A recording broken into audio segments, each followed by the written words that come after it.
দক্ষিণ দিনাজপুর জেলার বালুরঘাট রেল স্টেশনটি অমৃত ভারত রেল স্টেশনে পরিণত হবে, সেটা অনেকেই আপনারা জানেন।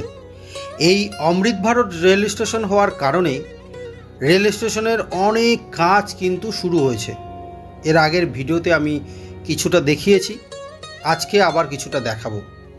আজকে দেখাবো প্ল্যাটফর্ম থেকে অনেকটা কাজ, যে কাজগুলো হয়েছে সেই কাজগুলো। প্ল্যাটফর্ম থেকে দেখুন দেখা যাচ্ছে সামনের দিকে ওভারব্রিজের কাজ কিন্তু কিছুটা এগিয়েছে।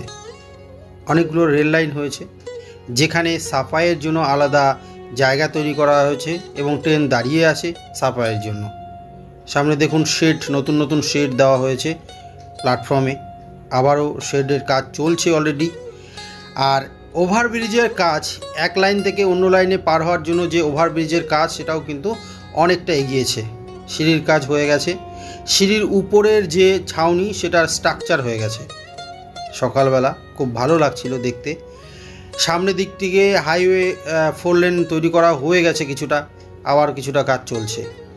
যাই হোক, আমি ভিডিওর মধ্য দিয়ে ধীরে ধীরে আপনাদেরকে দেখানোর চেষ্টা করব বালুরঘাটের অমৃত ভারত স্টেশনের কাজ এবং বালুরঘাট হিলি রেল লাইনের কাজের অগ্রগতি কতটা হলো। ভালো থাকবে।